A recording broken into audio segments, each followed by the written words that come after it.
Hello and welcome. It's Saturday, the 15th of November. You're tuned in to our late night newscast, coming to you from Arirang's news centre in Seoul. It's great to have you with us. I'm Mark Broome. Our top story tonight, it's been a long time in the works, more than 5 years in fact, but Korea has finally wrapped up negotiations with New Zealand over a free trade agreement. The deal marks the 14th FTA Korea has concluded and expands the country's already vast free trade network to Oceania. Hwang Ji-hye starts us off. Korea and New Zealand have reached agreement on a free trade deal wrapping up almost 5.5 years of negotiations. President Park Geun-hye and New Zealand Prime Minister Geun-hye made the announcement on Saturday in Australia as they met on the sidelines of the G20 Leaders Summit in Brisbane. 상호 호혜적인 FTA 체결을 통해 급변하는 국제 경제 환경 속에서도 두 나라 경제가 지속적으로 성장할 수 있도록 서로에게 도움을 주는 든든한 지원국이 될 것입니다. We will work with Korea to ensure that signature can take place as soon as possible next year. New Zealand has agreed to immediately eliminate tariffs on washing machines and tires from Korea, while tariffs on products like refrigerators and auto parts will be gone within 3 years of the deal going into effect. Within 7 years, all tariffs on traded goods from Korea will also have been removed. The trade deal is expected to boost Korea's exports to New Zealand, a country that relies heavily on imports in terms of industrial goods. Bilateral trade volume between the two countries stood at $2.8 billion last year. Under its side of the deal, Korea has agreed to immediately remove tariffs on nearly half of its total amount of imports from New Zealand and the rest within 20 years. The two sides excluded some sensitive fresh farm produce like rice, apples, and garlic from the agreement. Through the deal, Korea and New Zealand also aim to have more people-to-people exchanges. New Zealand is going to raise the maximum number of working holiday visas for young Koreans to 3,000 per year from the current 1,800. Koreans will also be allowed to stay for 6 months, up from the current 3-month period. The two countries plan to officially sign the deal early next year and for it to come into effect within 2015 after both countries' parliaments ratify it. Hwang Ji-hye, Arirang News. Now, aside from pushing through that FTA with New Zealand, President Park has been busy in Brisbane touting the success of her government's efforts to strip away cumbersome regulations that hinder economic growth. Our Chae Yu-sun, who's travelling with the President, fired this report. As each G20 member nation is set to present its own growth strategy in Brisbane this week, President Park shared her administration's deregulation efforts and experiences with world leaders on the first day of the summit, one part of her overall economic innovation plan.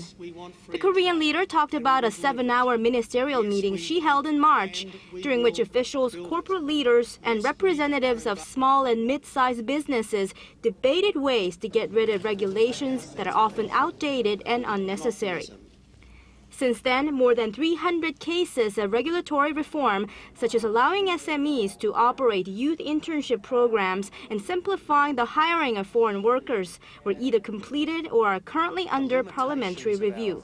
She also introduced her government's efforts to generate public consensus on regulatory reforms, such as setting up a web portal to provide related information and to handle reported cases of unhelpful regulations. And to keep the reform momentum going, President Park referred to a top-down regulation guillotine system of slashing large amounts of red tape at once, a policy first used by Sweden in the 1980s. There is concern the deregulation process is too long and time-consuming. With the top-down system, we will be able to get rid of unnecessary regulations in a single action to make things more convenient for the public and businesses. The Korean government plans to remove 10% of such regulations this year and 20% by 2017. In her closing remarks at the G20 retreat session, President Park suggested an international study on the status of regulation in the G20 member service sectors to more efficiently remove red tape. Choi Yu-sun, Arirang News, Brisbane.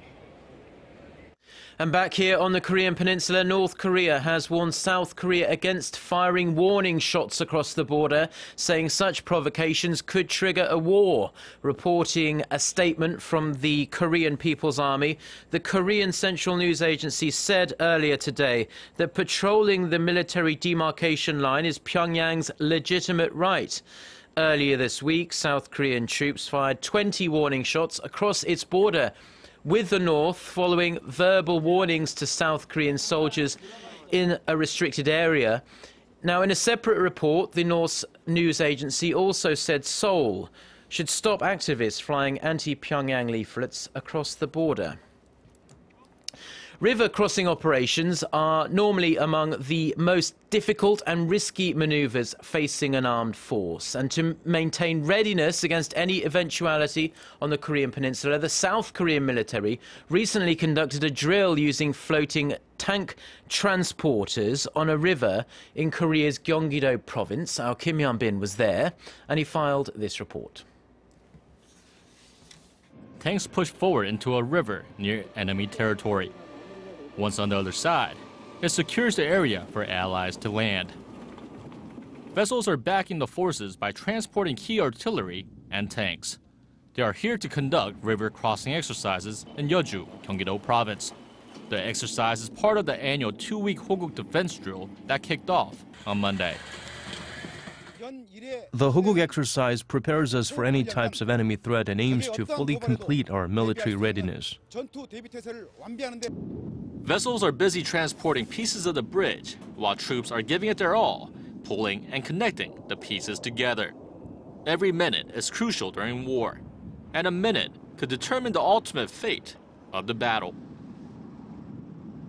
In this operation, the Army can build a temporary 200-meter bridge in less than an hour.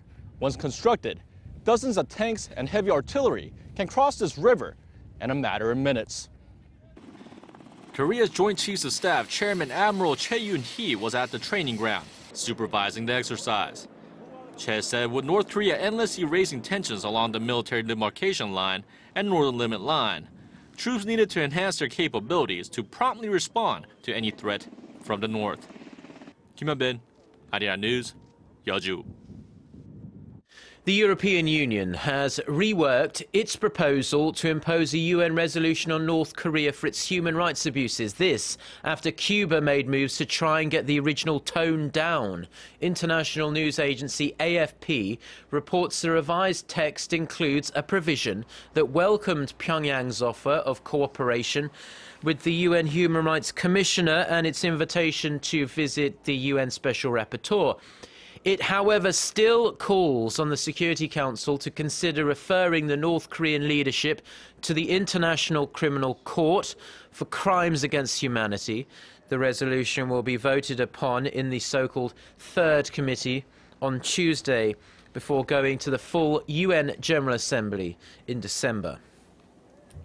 US-based think tank the Center for Strategic and International Studies has removed from its website a video and graphics which described Korea's easternmost Dokdo Island as a disputed territory. Under a newly launched interactive website, the Asia Maritime Transparency Initiative, the think tank had mentioned that Dokdo was an area contested by Korea and Japan. The now deleted information said that Seoul and Tokyo often traded remarks over the disputed, or over Dokdo. Despite the continued false territorial claims by Japan, the Korean government states quite clearly that, from the perspective of history, geography and international law, Dokdo is 100% Korean territory. Now, in some health news, it's fairly common to see cases of food poisoning spike during the hot summer months here in Korea, but there's another stomach virus that's active, very active, during the cold winter season. It's the highly contagious norovirus, and for more on how we can hopefully protect ourselves from this very nasty bug, our Son Jung-in reports. While most of the bacteria that cause food poisoning lose strength in the cold winter weather, norovirus, also known as the winter vomiting bug, becomes more active since it can withstand sub-zero temperatures. According to data over the last 5 years, the number of norovirus cases increased sharply in winter, with a figure 2 to 3 times higher than summer and fall. The symptoms of norovirus infection usually include cramping, nausea, vomiting, and diarrhea. The virus is highly contagious and can spread quickly from person to person in crowded, closed spaces, and as people tend to stay indoors during winter, there is a higher risk. You can catch it by sharing foods or using the same utensils as an infected person, or by touching contaminated surfaces and then putting your fingers in your mouth. Unlike other food poison viruses, norovirus can only proliferate inside the body. People with the illness should not prepare food for others for at least 2 weeks because the virus can survive that long on surfaces. There is no vaccine to prevent norovirus nor specific medication to treat people with it. Health experts advise boiling or frying vegetables and seafood if possible and rinsing raw food carefully in order to reduce the chance of infection. But most importantly, wash your hands carefully with soap and water, especially after using the bathroom or before eating or preparing food. Son Jung-in, Arirang News. Now, the United States is mobilizing more than 2,000 military personnel to help combat the Ebola outbreak in West Africa. The Pentagon says the new call-up will not increase the number of troops on the ground in Liberia and Senegal, but it will replace those already in those countries. There are currently 2,200 US personnel in West Africa, but that number is going to rise to nearly 3,000 over the next month or so. The troops are there mainly tasked with building facilities and training healthcare workers. China also sent a 163-member team to Liberia on Friday to set up a hospital there.